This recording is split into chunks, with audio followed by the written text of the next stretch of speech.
Bon. Alors, bonjour Bernard Lortolari.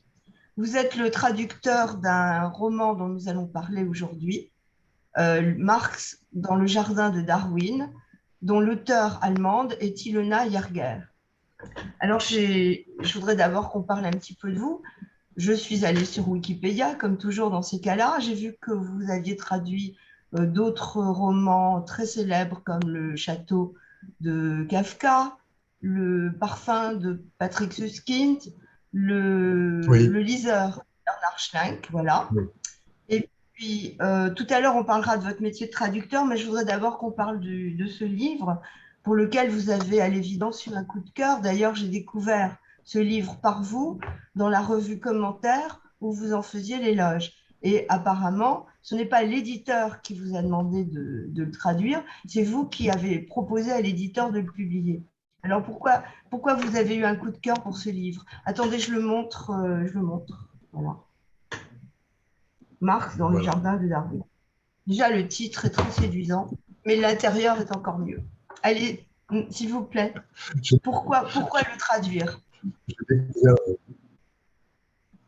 j'ai découvert le livre grâce à une habitude que n'avaient pas les éditeurs français, mais que les éditeurs de langue allemande avaient, c'est de faire 2 fois par an un magnifique catalogue de leurs nouveautés, destinées aux libraires des pays allemands, mais aussi aux collègues internationaux dont je faisais partie, puisque j'étais éditeur pendant des années chez Flammarion, puis chez Gallimard, et de nouveau chez Flammarion, en matière de livres allemands. Donc je suis tombé sur ce livre d'une auteure complètement inconnue, qui était jusque-là une grande journaliste spécialisée dans l'écologie. Elle dirigeait, elle était rédactrice dans une revue importante d'éco. Et elle est tombée sur Darwin et aussi un peu sur Marx. Elle a lu beaucoup, elle connaît très bien Darwin, et elle a eu l'idée géniale d'imaginer que ces deux géants de la pensée au XIXe siècle étaient en fait presque voisins, l'un vivant dans les faubourgs misérables de Londres, c'est Marx, et l'autre dans une magnifique propriété bourgeoise à la campagne. Et elle a inventé de surcroît que ces deux vieux messieurs, tous les deux dans des états de santé déplorables, ils mourront d'ailleurs un peu d'années de distance et peu après le, le, le roman en quelque sorte. Et ils ont en plus, et ça c'est une invention pure de Ilona Wiener, le même médecin, à savoir un jeune médecin qui s'est fait virer de Oxford parce qu'il n'était pas suffisamment fidèle à l'église anglicane. Et ils ont chacun, Darwin d'un côté, Marx de l'autre, de longues conversations avec ce jeune médecin intelligent. Voilà ce qui fait le nerf de ce roman. Ce qui en fait le prix, c'est d'une part le don qu'a Ilana d'évoquer la vie familiale, sentimentale du monsieur Darwin, d'une part, et d'autre part, la vie beaucoup plus dure et ingrate de l'exilé surveillé par la police qu'est Marx, qui vit dans une véritable misère, quoi. Voilà. Ce qui m'a intéressé surtout, c'est de se rappeler, et je pense que beaucoup de lecteurs l'ont fait aussi, que ce débat sur l'origine des espèces est une révolution énorme dans la pensée au XIXe siècle, et surtout que le débat n'est pas clos, à savoir que la plupart des grandes religions refusent encore de reconnaître l'évolution des espèces, c'est-à-dire l'histoire de la planète, des espèces animales et de l'espèce humaine que cela implique. Donc c'est un débat en somme qui reste très actuel, hélas, puisque aussi bien l'islam que le judaïsme et le christianisme, surtout catholique, refuse absolument d'admettre ce que implique Darwin dans sa découverte. Oui, par exemple, il y a le débat sur l'âge du monde. Alors, Oui, les croyants pensent que c'est l'âge qui est dans la Bible et dans le calendrier islamique et dans le calendrier juif, c'est très, très précis.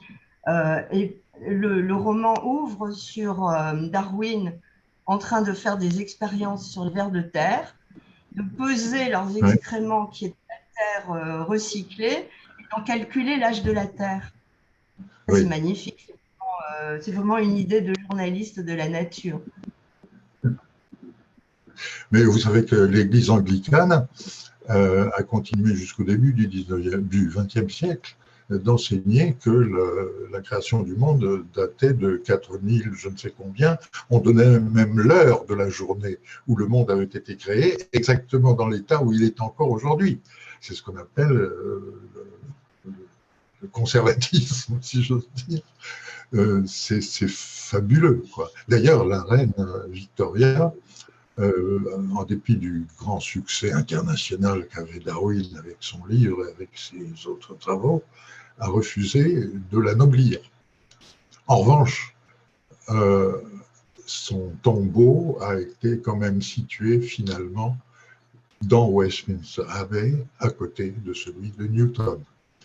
Donc, il a été à la fois immensément et internationalement reconnu et dans le même temps contesté, critiqué et voué aux gémonies.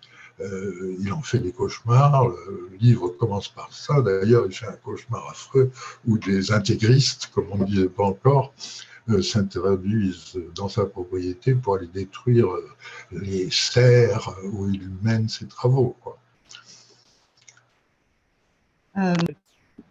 Voilà, je reprends l'enregistrement. Merci, c'est mieux. Oui, c'est dommage d'écouter quelqu'un sans voir sa bouche. Ça fait rien, mon webmaster coupera ce passage. Nous discutons comme ça.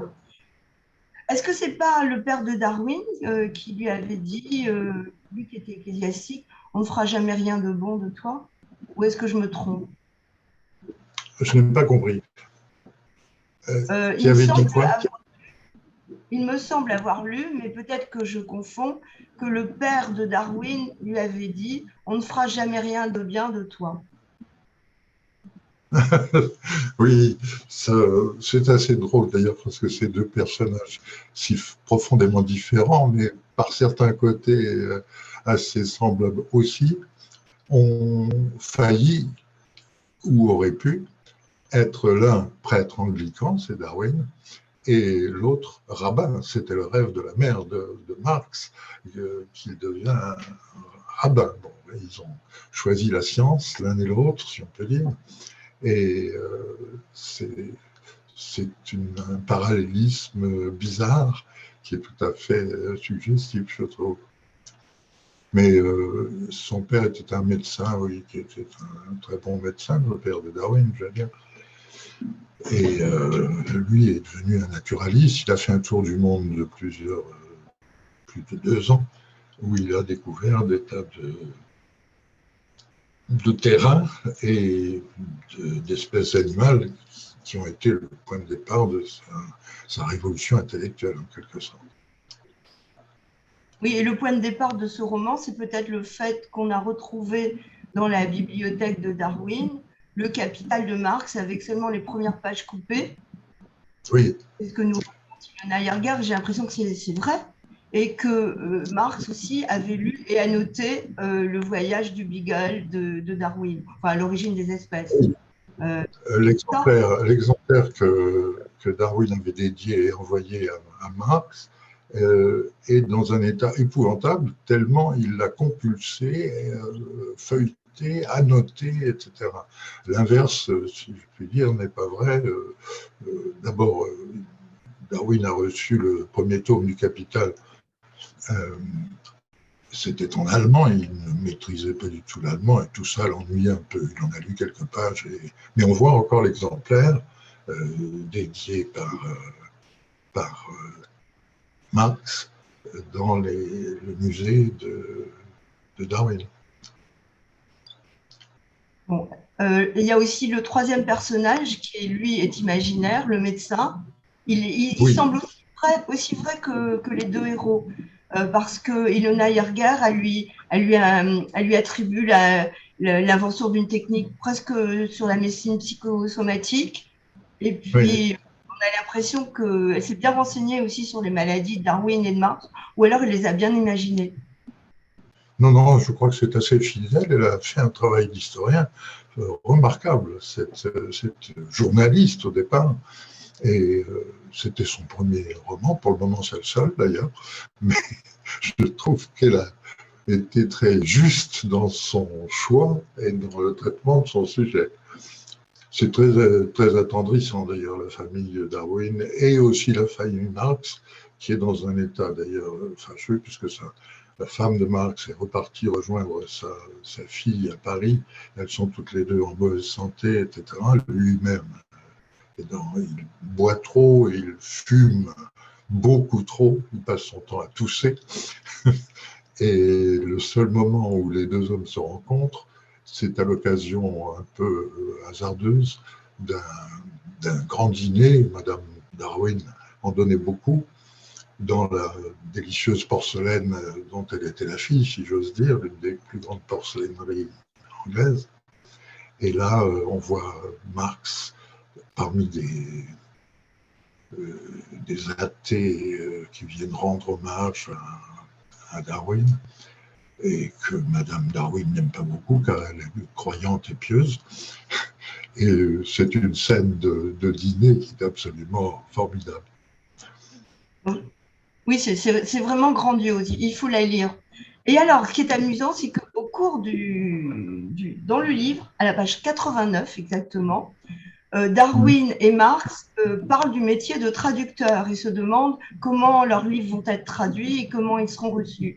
C'est l'occasion pour moi de vous demander de nous parler un peu de votre métier de traducteur. Oui, comme vous l'évoquiez tout à l'heure, j'ai traduit beaucoup, j'ai traduit plus d'une centaine de livres allemands dans ma longue carrière, qui n'en est pas une d'ailleurs. C'était un travail accessoire pour moi par rapport à mon travail d'enseignant à la Sorbonne. Mais oui, je fais ce métier, je continue à le faire un peu plus sagement, un peu plus lentement, mais c'est un métier qui m'a toujours intéressé et dont je n'ai toujours pas percé toutes les contraintes. Oui, les solutions, on les cherche à chaque fois. Bien, merci beaucoup Bernard Lortolari. Il nous reste à lire le livre parce qu'il y a beaucoup d'autres choses à y découvrir. Et j'espère qu'on nous entendra bien parce qu'on a eu des problèmes techniques. Et je m'en excuse. Et merci d'avoir bien voulu répondre à mes questions. Le livre a été de Fallois en 2019. Oui, c'est ça. Au revoir. Au revoir et merci. Merci à vous.